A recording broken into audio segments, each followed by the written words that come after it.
You're watching News 24 Live. Welcome to our Monday morning post-mortem of the Rugby Championship fixtures from the weekend. I'm joined in studio once again by Sport 24 editor Garen Lamley and Chief Rugby writer Rob Howing. We're going to discuss primarily, of course, the Springboks 27-20 defeat to the All Blacks at Ellis Park. Gents, good morning. Hello, Nick. Full of smiles this morning or not? Bit of both, in some ways. Rob, what went wrong? The strange thing is not a lot.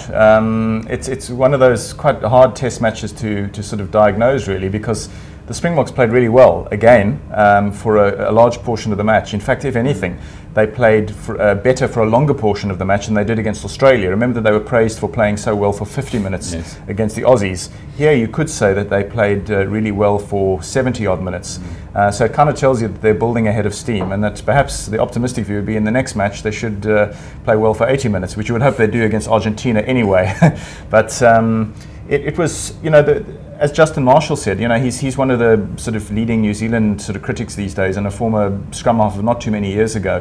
He said that he thought the Springboks were actually the better side on the day, and it's actually difficult to argue with that claim. I think there are quite a few New Zealanders who would feel the same way. The problem the Springboks have got at the moment is I think one of sort of naivety, if you like. There are a lot of youngsters in that side, and we just seem to fall into this kind of headless chicken sort of scenario when the pressure starts to mount. I mean, it's something that seems to almost characterize our team sport at the moment. We know the Proteas have famous psychological issues when it comes to sort of, you know, nailing down a victory that they seemingly deserve. And the same thing is happening with this Springbok side. The reason I'm not particularly downbeat is that let's not forget that a lot of very sort of wise old Springbok heads are going to filter back into the mix as we get towards the World Cup. You're going to have potentially a Victor Matfield, hopefully a Dwayne Vermeulen, a Frans Steyn, a Fourie de Preer, all of whom can offer a lot in the way of sort of just calm-headedness, experience, stability.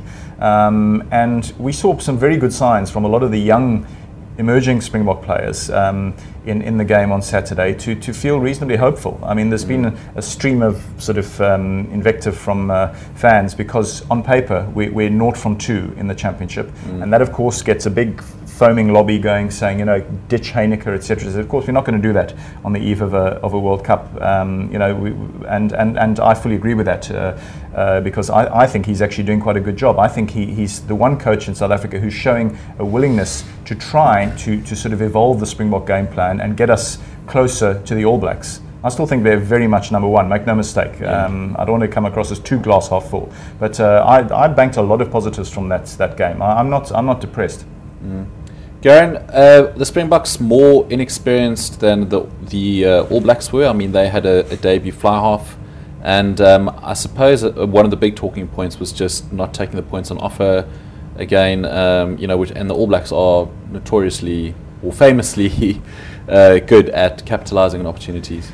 Yeah, I mean, they're not the number one team for nothing, and I keep getting this sense that when teams take on the South Africans, they think that there's no way this team is going to play for 80 minutes. We need to run them off their feet early on, and they're going to tire at some point in the second half, whether it's 50 minutes, 60, 70, but they're not going to go the 80 minutes. And that's when they cash in. And we saw it against the Wallabies, and we saw it against New Zealand. As Rob said, the Boks definitely played better against the All Blacks. Okay, it was at home. You expect them to play better. They had the altitude in their favour. But it still wasn't enough. We saw early on New Zealand taking tap penalties, tap kicks. I think the very first penalty they got, Sopiaga, he actually ran it, you know, which is quite a surprise. But then when you think about, okay, this is obviously their game plan. They're going to try and tire us out, and to some extent that, you know, they succeeded. You know, in the second half, they ran away with things a little bit at the end. They were on the attack more than the South Africans were towards the end. If you think they were 7 points down with, I think, 41 minutes to go, end up winning by 7. There's a 14-point differential in the last 41 minutes of the match.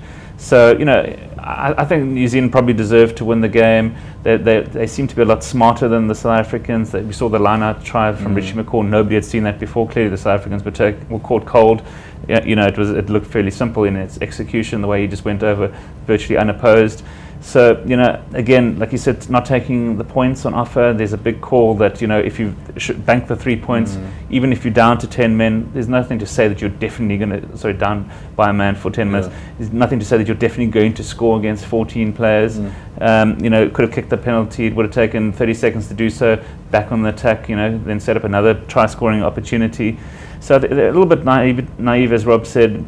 the South Africans. Again, it's you've got these experienced players that are potentially on coming back, but we haven't seen Farid Apri. We don't really know what he can do, how his form is at the moment. Dwayne Vermeulen, massive question mark over his neck injury. Victor Matfield have been calls to keep the youngsters in there. What does Victor Matfield really add that Aloti Yaga perhaps doesn't? Apart from experience. But the only way you're going to get experience is if you give these guys a chance at the highest level. Got this conundrum now with Damien Delend and Jesse Kriel playing some amazing rugby in centre. Do we really need a Frans Steyn with his hot-headedness, and even a Jean de Villiers? He brings obviously the experience, 100-odd tests, but he hasn't played rugby at even Super Rugby level this year. Yeah. So I'm a little bit more concerned in the fact that it is a Rugby World Cup year. If this was 1 year after the Rugby World Cup, it wouldn't really matter that we lost, and got time to build and give these youngsters a chance. But the fact is, in 2 months' time, we're playing the World Cup, and we really need to settle on some sort of combination. We need to know who's going to be fit, who's going to make the starting lineup. And for me, there's still question marks about that. We're going to finish third at best in this Rugby Championships. If this was a Tri-Nations year, we'd be last again.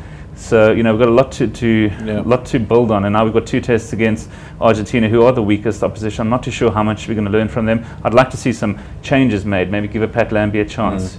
At Flav to start, even Kobus Reinach in Durban, with his home crowd behind him, in partnership with Lambie at halfback, see what he can do. Maybe rest the entire Sharks front row. We know what they can do. Probably going to pick them at the World Cup, but give some of the youngsters a chance, because somebody's going to pick up an injury at some point in the group phase match, and we're going to need somebody to have played there at the highest level to in the quarterfinals. So yeah.